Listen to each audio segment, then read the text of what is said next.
اور جب شیطان نے ان کے اعمال ان کو آراستہ کر دکھائے اور کہا کہ آج کے دن لوگوں میں سے کوئی تم پر غالب نہ ہوگا اور میں تمہارا رفیق ہوں، لیکن جب دونوں فوجیں ایک دوسرے کے مقابل صف آرا ہوئیں تو پسپا ہو کر چل دیا اور کہنے لگا کہ مجھے تم سے کوئی واسطہ نہیں، میں تو ایسی چیزیں دیکھ رہا ہوں جو تم نہیں دیکھ سکتے،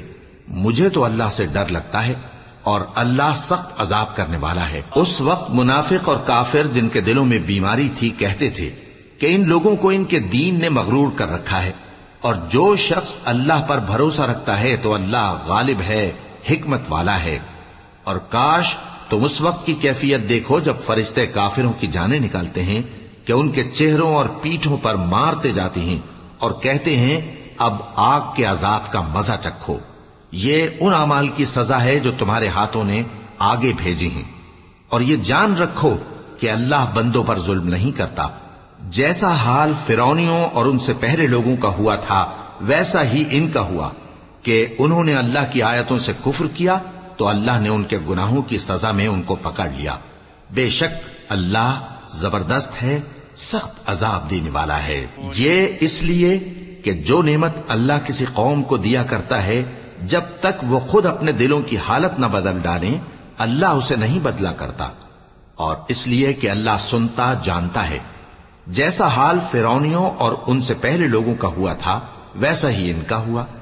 انہوں نے اپنے پروردگار کی آیتوں کو جھٹلایا تو ہم نے ان کو ان کے گناہوں کے سبب ہلاک کر ڈالا اور فرعونیوں کو ڈبو دیا، اور وہ سب ظالم تھے۔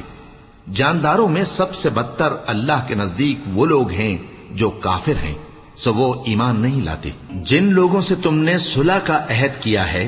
پھر وہ ہر بار اپنے عہد کو توڑ ڈالتے ہیں اور اللہ سے نہیں ڈرتے،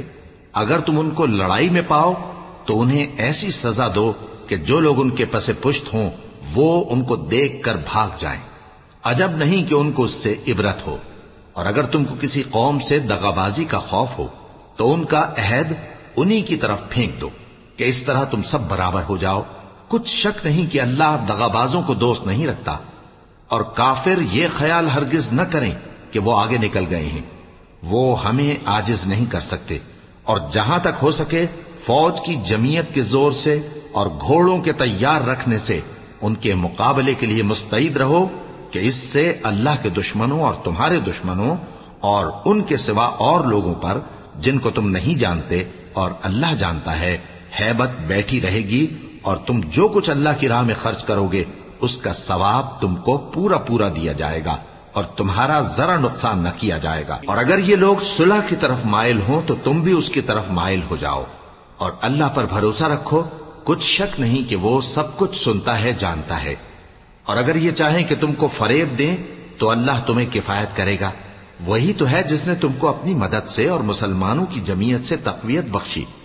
اور ان کے دلوں میں الفت پیدا کر دی، اور اگر تم دنیا بھر کی دولت خرچ کرتے تب بھی ان کے دلوں میں الفت پیدا نہ کر سکتے، مگر اللہ ہی نے ان میں الفت ڈال دی، بے شک وہ زبردست ہے، حکمت والا ہے۔